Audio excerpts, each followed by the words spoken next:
Hey, I'm Alex Rackley from Board Game Co, and today I'm doing an unboxing and rambling of S.T.A.L.K.E.R the board game from Awakened Realms. It has been a while since I filmed my last unboxing. I don't know when the last one went up. I don't know when the last one went up on the channel, but it's been a while since I filmed one of these. This has been sitting on my shelf over there waiting to be unboxed since I got it, which is way too long ago, but I've been consistently prioritizing other types of content over this.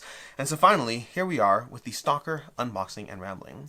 If you are new to the channel, regular warning, I do all these unboxings, and it's so funny to me because I make sure to do these warnings on every unboxing video, and I still inevitably will get a few comments despite it. This is an unboxing and rambling. If you're looking for an in-depth how to play on S.T.A.L.K.E.R, you will not get that. If you're looking for a ton of information around S.T.A.L.K.E.R, you will not get that. If you want some general, off-the-cuff side thoughts on S.T.A.L.K.E.R, you will certainly get that because I've played this game, I enjoy this game, and I will probably talk about it when I go through it, but it's going to be just me opening boxes, talking about whatever, which will probably include S.T.A.L.K.E.R, but also some other things. No matter how often I warn people of that, I will inevitably get a few comments from people who are like, this is just you talking about random stuff. And I'll be like, yes, I told you that in the beginning.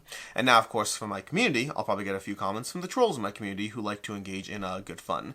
Anyways, let's go ahead and dive into this. This is a S.T.A.L.K.E.R unboxing and rambling. Let's put some boxes off to the side. Let's see what we can do as far as getting through this. This is a game that I very much enjoy. I had a lot of fun with this, and I was not expecting to. This is not on my radar at all as far as I figured I'd like it to some extent, but this is one of the Awakened Realms games I was less excited about.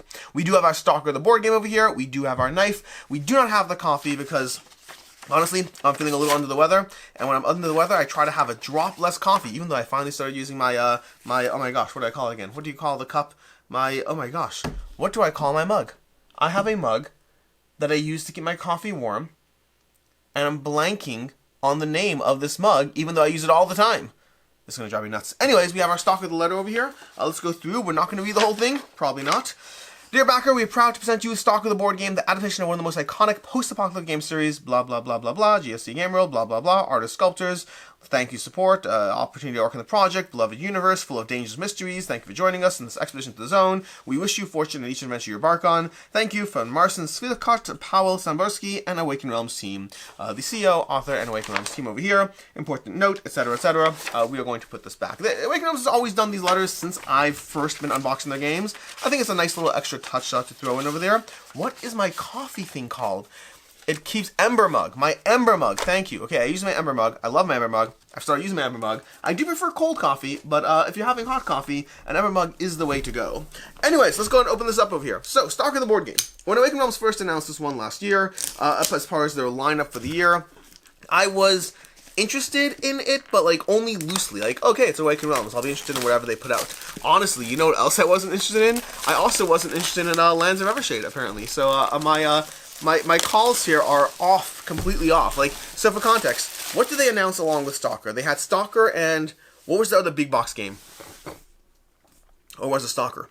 Or was it S.T.A.L.K.E.R the Nemesis? They had S.T.A.L.K.E.R the Nemesis. That was the last year's lineup, right? And I was more interested in Nemesis, less interested in S.T.A.L.K.E.R. Turns out Nemesis I finally gave up on and decided that it's not a game that I need. And S.T.A.L.K.E.R I was very impressed by, specifically because this gave you a campaign experience that was manageable and a lot of decision space as far as how you're actually going to engage with the world.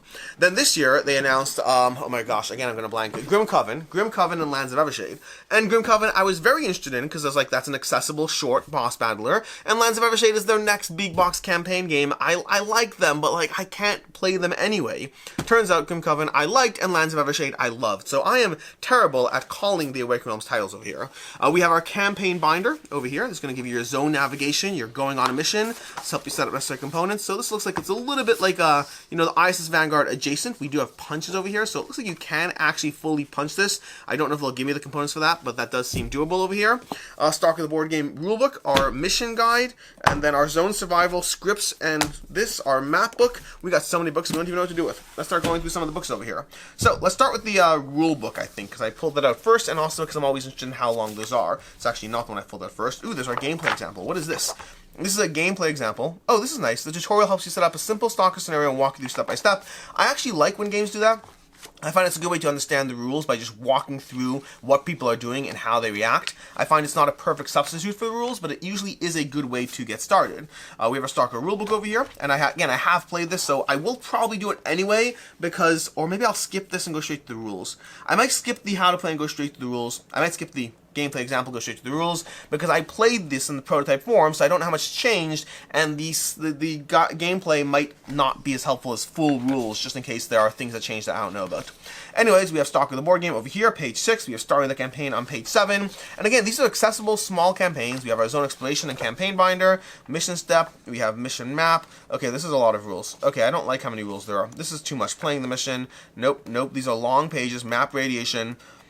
You know, this game wasn't even the most confusing, but this is too much to have to play this game. The good news is I'm pretty sure I could dive straight in. No, I can't, because prototype. They may have changed things. As I say, I'm pretty sure I can dive straight into it. We have 39 pages of rules over here. We have single stalker mode. We can ignore that. Like lost territories, anomalies. So we have to go to 37. So it's like 30 pages of rules to go through. I recommend starting with the gameplay example and then referencing the rules as you need. I may end up doing that. Despite me saying I don't want to do that, I might end up doing that because I also don't want to read 30 pages of rules. Despite it being what I do for a living. We have the map book over here. Our problem lands over here. Is this the first scenario? I don't think it is. I don't remember this being the layout of the first scenario, but I could be wrong. It was more of a square. The wetlands encampment, the overgrown warehouse. It wasn't any of these. The guard post enclave. I don't think any of these were the starting map that I played, but again, that may have been like a specific map that's not even in the final game. I don't even know, honestly. But, okay, cool. We got our map book there. We have our zone survival rules and scripts. So this will give you some interactions, I imagine, between various characters. The game set up in zone survival mode, zone survival rules, place loot tokens. Okay, zone survival scenarios. I don't know nearly enough what's going on here. Step 1, hunt, place loot tokens. Okay, this is giving you stuff to do. It's more stuff I don't want to read. We have an actual script at the back. Okay, this stuff here. And then we have our mission guide. Our mission guide is going to give us, what's it going to give us? Rescuing Mdoel. This was the first scenario I played. I played through Rescuing Mdoel over here, and then I played through the first 2 missions over there. Rescuing Mdoel, this does look like the first map. Okay, so now I'm not entirely sure what the other map is, because I don't entirely know how this plays out. But either way, I played through, and again, I have a tutorial rulebook when I go through this. I don't get the full experience. But Rescuing Mdoel, not only did I play this scenario, I played this scenario like, I don't know, 15 times. Because I demoed the game at Origins, which means I didn't just play it, but I got to teach others the game and watch them play through it. Which is, by the way, one of the reasons I appreciate the game is because I've played that first scenario so many times and watched it been played differently by different players and just taking different approaches every single time. This is a gosh jolly gee amount of punchboard, and whatever these are, these stickers, like these are sticker overlays, I imagine, that go on the maps. I'm not entirely sure, but they look cool. They look cool over here, so I'm intrigued by this. And then we got our punchboard, which I will go ahead and de-shrink, I guess, because that's how you get into it. And we'll get to the miniatures soon enough, although what is this? Is that a reset pack? Interesting, that might be a reset pack, because I'll show you what I have over here. So, we have lots of punchboard over here. This is going to be just our general, small little just punchboard overview. These will be creating the map tiles for you, and then of course, you know, linking them all together to create the map in the scenario you're going through. We have our anomalies and different things over here. I think these are anomalies. I'm not entirely sure, but you know, maybe not. We have lots and lots of tokens over here. I'm not going to show you both sides. We have our radiation trackers, which I'm going to have to assemble. We have our camps. There is so much stuff here. See, again, and if you've been watching my content in other videos, you know that I have a certain amount of campaign game, not really fatigue, but rather just limited time and attention, which is what you'd imagine. I'm currently playing through Agomonia, Primal, Tenaris Adventures, technically Frosthaven, although I don't know if I'm actually going back to that one anytime soon. And then I want to say something else. What else is there?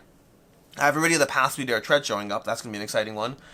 I feel there's one more. There's Primal, Agomonia.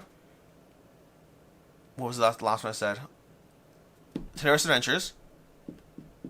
I feel there's another one that I'm in the middle of, but I can't remember right now. But either way, that's at least 3 campaign games that I'm currently in the middle of, and I'm also in the middle of a legacy game that I haven't gotten back to. Divinus from Lucky Duck. I've had a hard time getting back to that one, which is tough because I don't know. I don't think I'm that positive in Divinus because I played through Divinus, the prototype, way back when. This is like falling out, which is fine. They're supposed to fall out eventually. I'm just not ready for that yet.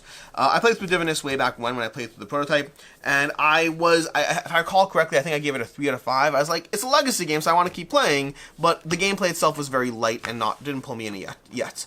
And unfortunately, going through the final game, I'm still finding the same thing. And so at a certain point, I'm going to make the decision to either keep playing or stop playing. But as of right now, Divinus is not currently entrancing me the way I would have liked it to. So that's a shame because, I mean, it's not a shame, I guess. Not every game can be a win. That's just, I mean, you'd be overworn with games if every game was a winner. Okay, so we have this over here, the Stalker the board game, and then we have this over here, which seems like it's the, is this the map? Yeah, this is the same thing as that. So I'm guessing this is like a reset pack. Does it say on it?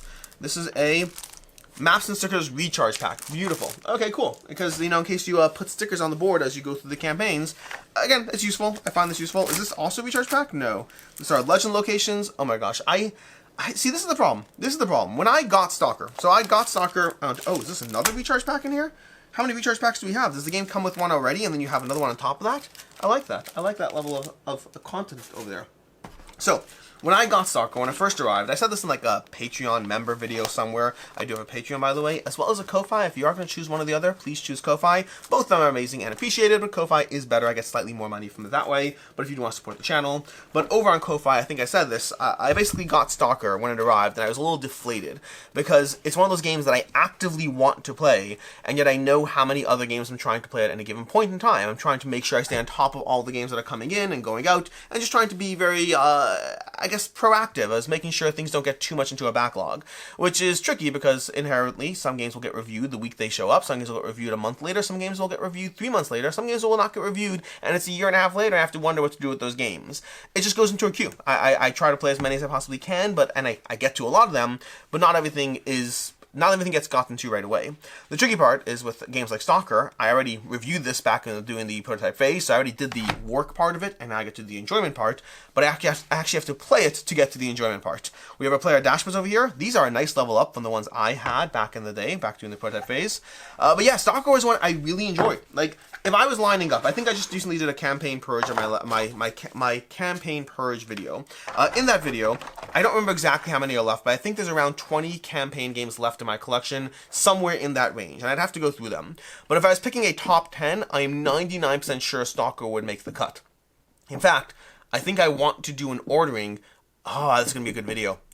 I'm going to do a video of ranking my campaign games based off of purely desire to keep. That's what it's going to be. Based on the desire to keep, where do they fall? That should actually be helpful in helping me determine where they are. So it's going to be a third video, because we already did 2 videos on campaign games. There's going to be a third one, ranking the remaining survivors, so I can tell you in least to most where they are as far as my desire to table them and play them.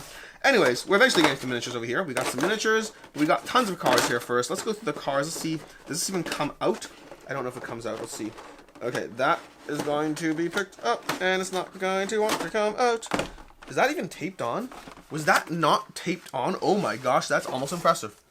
So, this, wow. Okay, this over here, this is not taped on, and yet when I was lifting it, it's not going to do the same. Was it the angle? Was I pulling in and lifting? What was I doing? I pulled this out, I think I did it like that, and it was just, it's actually not connected, but it did lift properly. Anyways, I thought there was tape on the side.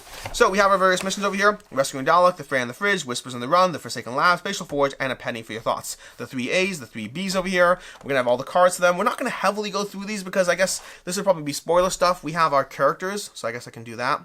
But effectively, I don't even know if I told you what kind of game S.T.A.L.K.E.R. is. I'm sorry for that. S.T.A.L.K.E.R. is a campaign game which you can go ahead and take and tackle these individual campaigns, each of which will be, I can't remember the exact amount of time, but I think they're aiming for 8 to 12 hours per campaign, and I think that's a reasonable amount of time. That gives you a little bit of a chunk of a reason to dive into it, play a few sessions, and then boom, you're done, go to the next campaign. I really enjoyed the gameplay, the tactical nature of it. It had overland cards that you were laying onto the map that gave you a kind of sense of a story and exploration as you chose more stealth-based approaches or less stealth-based approaches. But again, having demoed the game, I saw it played out a variety of different ways, more so than I would have thought possible for a single scenario, and I was very impressed by the gameplay.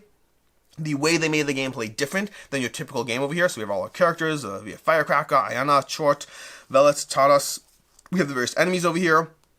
You could try to go for headshots or torso shots, trying to take them out. And again, I really enjoyed that. I enjoyed the anomalies and the ways those interacted. I enjoyed the creepiness of the way things would show up on the map, and you'd have an evolving story. I thought the game round order situation was pretty straightforward. Lots of stuff you had to know, but again, they made changes. Like, lots of people I know complained about the noise tokens, which, having played the game, I didn't find it to be that much of an issue. But nonetheless, Awakened Realms still wants to listen to the backers because they're the people giving money. So they did make changes to it, and that means I have to figure out what the changes are because I don't actually know what the changes are. So I'm gonna have to look into that. But again, that's why I need that gameplay example. But ultimately, the main thing for me is this was thematically not a game I cared about at all. If I ever played the S.T.A.L.K.E.R video game, it was a long time ago, and I don't remember much about it. And I just wasn't super intrigued by it. Here we got Hurlash over here. Was this the hunter that you can get as an extra promo? Maybe, like for signing up for the campaign. That might have been what this guy is. In which case, he should be one of these over here, which he is, I guess. Ooh, these dice are fun. I like the dice. So yeah, so again, I wasn't looking forward to the game past, hey, I'll try it. Which is true for all the games. Lands of Evershade, I was always willing to try it. But when I was covering Lands of Evershade, I was like, okay, another game I have to go ahead and learn the rules to and figure out whether I'll enjoy it or not for a long campaign game that I'll never get to. And Lands of Evershade is easily my favorite Awakened Realms game currently. Based on what I've played so far, it's currently my favorite Awakened Realms game outside of Castle of Burgundy, which I don't really consider an Awakened Realms game, because Castle of Burgundy is my favorite Awakened Realms game for being technical. I like these dice over here. The dice, the skulls, the stars, all that, they're nice. These dice as well, they're cool. I like the colors, the radiation, the hits. Very, very fun dice. Anyways, yeah, if I had to rank my Awakened Realms game, I actually did a full ranking. You can check it out on the channel. There's a full ranking already of Awakened Realms games. You can go ahead and put Lands of Evershade at the top. Grim Coven, I don't know exactly where it goes. I did that video shortly before playing Grim Coven. I had people that were upset that Grim Coven wasn't in the video. Grim Coven is good, but Grim Coven's good, but it's not up there in the best of the best for me. It's a good game that I don't have the bandwidth to prioritize. Contrasted with some of the other games, which are great games that I absolutely will make the time to prioritize, does this not have a box top cover? I guess not. Okay, cool. So you're going to go on top of that like that. You're going to go back in here like so. And then you... Nope, it's not going in. Not going in. There we go. And then we have our first miniatures. Now, I'm assuming we have more miniatures in these boxes over here. Zone threats, models, anomaly models, terrain model pack. We got the various things. Do you have more campaign content? Is there... What do we have here? What do we have? We got that there, that there. You know what? Let's just go through this. Let's go through this and figure it out. So, miniatures. First of all, we got gun clips over here. Ooh, look at these gun clips over here. So, got little gun tokens, which are fun, because, I mean, I do play video games. I'm playing a lot of Factorio, and if you've been playing Factorio, then you have these over here. These little, like, you know, look, I got red ammo. We went straight from yellow to red ammo, although we don't have any green ammo. I do want the green ammo. It would fit with the radiation theme of things. We have these, which I guess are shotgun shells, and we got regular clips. So, that's a fun little, like, aspect of the tokens, not your typical tokens. Shotgun shells. And then these regular clips over here. And then we do have miniatures, and we have a doggo. We have a doggo for you as well. I do like these tokens. I do like them. They're fun. They're fun tokens over here. So we got those, and then we got our miniatures. So miniatures wise, let's show you the doggo first. He's got a different shade of a sun drop on him. So we got this guy. Let's see if we can zoom in and drop more on these, which we'll have to zoom out later again, but that's fine. We got our doggo. There we go. Look at the little doggo. Awakened Realms, solid sculpting in general. I like the miniatures. Although these ones look familiar because I've played with these guys. I'm like, why do these miniatures look so familiar? Because I've literally played with these sculpts before doing the prototype. But this girl on the left in particular, I think it's a girl. I'm not actually 100% certain. Is it a girl? Now I'm not sure. But either way, this person over here, I played with that one. I don't remember this one, so I don't think that one's there. But let's see what we got. Is it a girl? Yeah, it's definitely a girl. Then we got these two, who I believe I played as these two as well. If I recall correctly, one of my miniatures was broken. This is true for a lot of prototypes I play, but I think this game had a broken miniature, and I didn't play with that one the whole time through. I think, but I'm not totally certain, because I do cover a lot of prototypes, and there are inevitably a lot of broken miniatures across all the various prototypes that I cover. And then we have lastly this one, which I think this is the extra sculpt if you are... I think this is an extra. Now I'm not as certain. It might not have been the extra one. But anyways, we have this one over here, which may or may not have been an extra sculpt that you got for following the campaign that shows up in your box. Which is always an interesting decision as far as how you handle that, because you run the risk of having empty spots in your boxes, and people are like, well, where's the empty spot? I'm bothered by it. But the alternative is you make 17 different molds for everything. Crowdfunding's a mess, honestly. The creators who cover these, the creators who do all this stuff and make all these games, it's so much work, and that where does this go? How does this go? That doesn't seem like it goes on properly. I guess it goes on like that. I guess. Cool. It goes in. Anyways, we're going to toss this back over here at the top. Then we're going to throw all the rulebooks back on. And then I'm going to figure out where in my gameplay schedule do I get to table this one. Because like I said already, I'm currently in the middle of 3 campaigns right now. And I would like to get some more progress on those before anything else. Anyways, that is what we have over here for our S.T.A.L.K.E.R core game. But we are not done yet because we got more stuff to show you. We also have a playmat, which I'm not entirely sure how that works. Let's go through the playmat right now because I am curious how this works. Because this, like S.T.A.L.K.E.R is a game where you have tiles set up. So what's the playmat? Ooh, okay. Okay, it's a player dashboard. That's what we got over here. So we got our player dashboards over here, which we are zoomed back out again.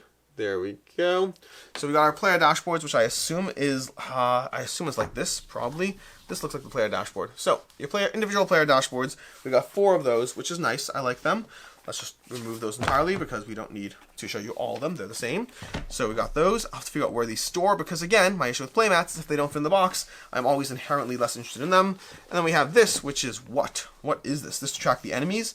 It looks like it's tracking the enemies and a whole lot of other cards. So I guess it's nice. I mean, I like the material. It's a nice playmat.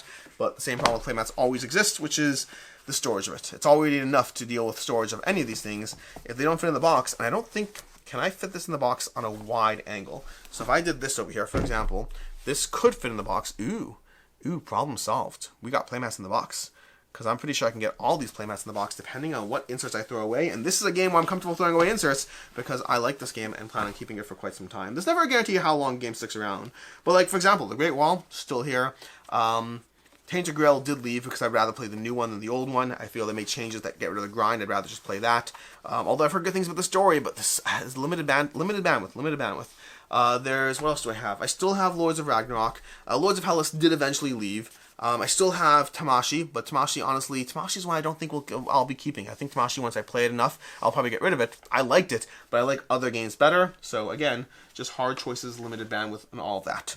Anyways, let's go ahead and put these off to the side and then figure out what comes next as far as this unboxing goes. So we have our Zone Threats model pack. This is probably all the fun miniatures over here, so let's save that for last. We have our personal stories. This is probably the most boring one to open, so we'll open it next. I did not put these back in the box. We'll have to do that later. Whoops. We have our more Anomalies over here, so we'll save that for more miniatures. And the Train model pack over here. So do we only have 6 missions to go through? Is that all we have? I want more content. Anyways, okay, let's go ahead and open this up over here. Because the main thing is, like, all the miniatures are nice, but the gameplay content is ultimately the main thing as far as I want more gameplay content. Okay, let's go ahead and open this up over here and see what we got. We got that. Let's open this. And personal stories. Designed by Thomas, written by Marcin Motka. We got our personal stories over here.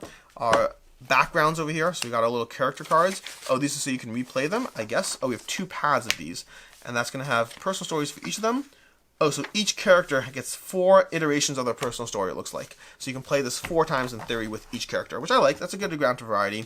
We have our cards, our this, our that. And we have our rules and memories over here, which will cover all the stuff you want to play through here. Which, again, the question is, do I integrate this right away? It's an optional expansion. It's playable with any campaign as well as the Zone Survival game mode. It introduces personal achievements that stalkers can earn throughout the game, gaining a little insight into their past. Once unlocked, these memories give access to special gameplay bonuses dedicated to a particular stalker, etc., etc. Okay, I like the concept. I like these backgrounds. This reminds me of Role Player Adventures had a similar thing as far as how they operated. Lots of games have a similar thing. I mean, ISIS Vanguard had a similar thing. I like those kinds of elements. I just need to figure out whether I try to get a single game of S.T.A.L.K.E.R in to familiarize myself with the rules first, or whether I go straight to adding this. That part, I don't know. But I think we're almost ready to get straight to the miniatures. Honestly, I don't know why. I thought there was more campaign content outside the core box, like as far as the actual gameplay, but I guess I'm mistaken with that, and that is a shame because I really like this game, and I mean, don't get me wrong, I did just tell you how replayable a single mission is, so there is that, but nonetheless, even though that's true, I still want more content because I really like this one. I should be happy it doesn't have more content because then I can play it all and then decide that I've played it and move on from it. Because these kinds of games, they're games that you play once, you know, let's say it's Blood Rage. Blood Rage is a game I can play once a year and still be like, hey, I play it once a year. I'm happy doing it. But campaign games require more than that. I can't play a game like Primal once a year and be like, well, that's good enough. I need to play games like Primal more. I do need to play Primal more. Anomalies model pack. If it isn't clear, by the way, I do enjoy Primal. It's a game that I talk about quite a bit because it's a very, very good game. It is arguably my favorite campaign game. Oh, I don't know if that's true. This is why we're going to do the campaign game ranking video because I don't actually know the answer myself until I really think about it and give it an energy, time, attention. But we do have some of these things. Now, this is, I don't remember if this is the first time Awakened Realms did this, but we do have these like cool sculpts over here. That's time to zoom back in. We're going to be going full close-up shots for the rest of this video. But you got these over here. This guy over here, look at that. That's fun, look. And we got this one over here as far as this goes. So all that stuff's fun. Again, these are the anomalies you'll be facing off against, the things that will pop up. I like the sculpt design. This one's fun. I like this. It's a little bit of a, you know, little gizmos in the junkyard with some little bit of a flair over there. We have another blue one. Yes, it's different than the last blue one. There's only so many colors in the rainbow, and granted, there's only so many colors in this too. There's even less colors in this than there are in the rainbow. We got some more white ones over here with two different sculpt styles to them. Again, these are the various anomalies that show up in different ways that you have to try to break through and solve and figure out what's going on with them. Which again, it's a nice little mechanic going on as far as the gameplay. This is a very solid game. I'm excited to play this game again, but I don't know when. I don't know when. This is the problem. There's so many. Like, how do people do it? 7,000 games come out a year. 7,000 games, and that number goes up every year. We're up to 7,000 now. First time I was saying that number, I was saying 5,000 games a year, but we're up to 7,000 games come out a year right now, and of those games, you know, 10% of them are worth paying attention to. That's like 700 games that are worth paying attention to every single year. And I don't know about you, but that seems like too many games. That's too many games. And I can't play all those games, and I have to play the ones that I still love. Which is why, like, if you follow my general, I don't know, content, hobby, all that stuff, I do find I have a bias towards two things. I have a bias towards the newest, hottest things that I love, and the oldest things that have stood the test of time. And in the middle are the games that don't make that cut. So generally what will happen is I'll play a game for the first time, I'll like it, and then if I like it enough, I'll be like, it's gonna stay for now. And then suddenly, 7 months later, I'm like, oh, I'm getting rid of it again, because I don't have room for all the games, and I'd rather keep 5 Tribes than whatever that other new game that I thought might replace 5 Tribes is, because 5 Tribes I have a history with. I know it's a game that will last. I know it's a game that I love. And so I do find I have a bias towards the oldest games in my collection, and then the newest, hottest stuff, and in between are the ones that have a hard time, bias is the wrong word, but I have a hard time sticking around. Alright, so we got some terrain sculpts over here. Now, again, I did say doing my review of the game that I found that the terrain actually kind of got in the way. And I don't know, it definitely improves the table aesthetic, but especially because you're dealing with cards that overlay on the board, as much as I like the terrain, I did think it got in the way. I am happy I have this, but we'll see if I actually end up using it or not. The tower from Assassin's Creed, another campaign game, is one that I never actually really used. I used it once, twice, and then realized it was getting in the way of the game. But the sculpts over here, the sculpts are beautiful. So, I mean, I love these over here. I mean, anyone should be happy to own these for any game they have. Although I'm not like a random collector of miniatures. I keep miniatures if I like the game. Ooh, my son's gonna be, my son's gonna be happy to play this game this week. I think he'll be happy to play this game. Okay, cool. My son loves playing with various games. Awakened Realms, The Great Wall is one of his favorites. He likes that one a lot. Honestly, he likes playing Lords of Ragnarok, Lords of Hellas 2. My son really enjoys he enjoys setting up miniatures on the table. So like Simon, Awakened Realms, all those companies in general, he likes those. And now that this is unboxed, he can actually go ahead and table it. I remember, what was the last game? There was a game.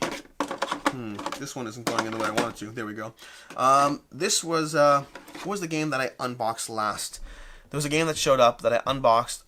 Six Siege from Mythic, whose name we should not mention. But Six Siege showed up. My son had been waiting for that game for so long that when it showed up, I pulled it out and unboxed it as soon as I possibly could, so he'd be able to play with it the next day because he had been waiting for it for so long. Like, he loves these games. Yesterday he was asking to watch the video for Ankh, The Great Wall, because Ankh, not The Great Wall, Ankh. I don't know why I said The Great Wall. For Ankh from Simon, he wanted to watch the video as he was playing with it. It's actually off camera, out of the box, because the downside of my 5-year-old child playing with all these miniatures games is I'm the one who inevitably does clean up on these games. So that is the downside. That is the downside. But the upside is you get to share your love of the hobby, or I get to share my love of the hobby with them. And it's something that, it's interesting. I have this, something I've said in the past. Where does this go? Where does this go? There we go. Something I've said in the past, although I haven't said it in a while now, is and this is no disrespect to my father at all, but I am very, very into making sure that my kids can play with the games that I have, like with the miniatures. And even though they're not necessarily going to treat everything perfectly, they do occasionally break a miniature. It is very rare, but it does happen. And I still let them play with it. And the reason is because I remember growing up, my father collected fire trucks. And I was never allowed to play with the fire trucks because they were his fire trucks that he collected, and they were not for us to enjoy. And I was always bothered by that. These are, by the way, various punch board terrains. Make your own terrain as well. We'll be doing that too.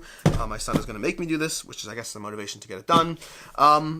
I remember I was always, as a child, as an adult, I'm like, they're miniatures, models, like they're not just fire trucks. But as a kid, there were fire trucks that I couldn't play with, and that felt so wrong to me. And I always was bothered by that aspect. Like, why can't I play with your fire trucks? They are toys for children, not for adults. And because of that memory, because of that core memory that has definitely been a part of who I am, not that I resent my father for this, but it stuck with me.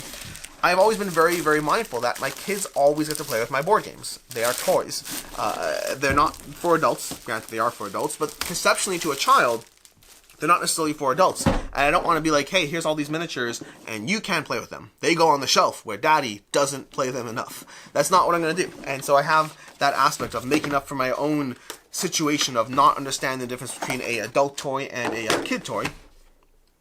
You know what I mean, making sure my kids can play with these. So that's why I make sure that my kids can play with all the games I get. There's nothing off limits to them, although these are cool miniatures. I don't even know if my son's going to care about this game, honestly. I mean, he'll play it because he plays every game with miniatures at least once, but like, I don't know if he's going to be that into it because I don't think this is his go-to type. Like, Mystery, Great Wall of China, and stuff like that, Lords of Ragnarok, those are so much more interesting than various disfigured entities. But we will start with this box over here. We're not going to show you every single miniature, or at least I don't think so. But let's show you some of the miniatures here, because we got lots of duplicates of these. So we got duplicates of these guys over here. We have, let's see what's next. We have these ones over here. And then we have various denizens of the world that you're fighting against. And they have different styles as far as how they operate. We have the guards you'll have to take out. And then we have the various things that are going to chase you down in dark alleyways. And, well, they're scary. They're scary. We have these over here. So we have, and again, these are going to be standees in the core game. So you have the cheap way of playing the game without having to buy all this miniatures pack, which is something Awaken Realms has done for a long time, and I do appreciate them for it. I will say, this game, more so than others of theirs, I think is actually worth getting the miniatures. You see, in games like Isis Vanguard or Tainted Grail or Ether Fields, you might have the miniatures pack for a single miniature that shows up once out of like 60 hours of gameplay. Like, do you really need that? You can just proxy it or use the standee. You don't need that miniature for the one time you're going to see it. In this game, you're going to see these miniatures a lot more, and when that happens, that's why I like the miniatures. Like, again, going back to Primal, you could have a single random miniature in the center. You don't need to actually have the variety of the miniatures because doesn't matter. Like, doesn't matter in any way. Like, it's just a single boss that has its own rule set. Use a single miniature, call it a day. Honestly, Primal should have. They're not going to, obviously. Well, I shouldn't say obviously, because it's not so obvious. But Primal arguably should have had a mode where you had a single miniature and or standees to face off against. Standee would have been slightly harder for the game based on the circular nature of it, but it's certainly doable. But again, single miniature could have worked functionally for all the various minis you're fighting against, and you didn't need to have all the stuff. Although I did finish my insert for Primal, so I'm excited with that. Alright, that's box one over here. I don't have another box, do I? I don't have another box for this game. No, I don't. Anyways, let's go and show you the rest over here. We have lots of doggos, not the good kind. These are the various, we have a cat of some sort, something rat-like over here, that will require your time and attention as you take it out. And there we go. And these are kind of fell out as this was being pushed around different ways. So I'll have to figure out what to do. Give me 1 second to make sure they're all nicely set. We've got a little spider over here. So again, we'll see what we can do.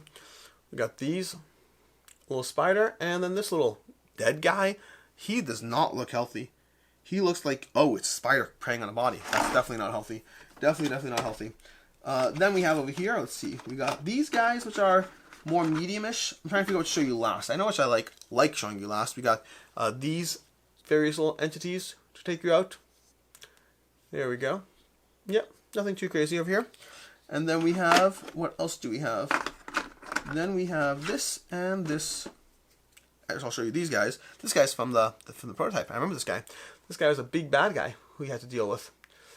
Got these. And we still got like 2 more to go through. We got this giant kerfuffle of limbs and things. Honestly, this feels like it could belong in Grim Coven. Like, one of the bosses in Grim Coven was very similar to this. And then lastly, we have this guy who is very enchanted by the various, what do you call them again? Those, oh my gosh. The things, the stuff that's full of the abominations, the anomalies, that's what they're called. Abominations from Zombicide. Anyways, that is what we have. That is your unboxing for S.T.A.L.K.E.R the board game. I am excited to play this. I need to just find the time and the when and the where and all that. Maybe I'm heading to Plax and Plug soon. Maybe I can have someone else do the driving, and I will read rules for S.T.A.L.K.E.R. Maybe. Or maybe I play it this week. Is there a chance I could play it this week? It's a small chance. I'm just thinking through my weekend plans. There's a small chance I could play it this week. I don't know. Anyways, that is S.T.A.L.K.E.R, the board game from Awakened Realms. That is your unboxing and rambling of a campaign game that I thoroughly enjoyed. I'm kind of sad there's only 6 missions to go through right now. 6, like, campaigns. I thought there was more. But it's fine. It's fine. I'll be fine. We'll all be fine. And anyways, until next time, I'm Alex Radcliffe from Board Game Co. I hope you enjoyed this video. And as always, I hope you have a good one.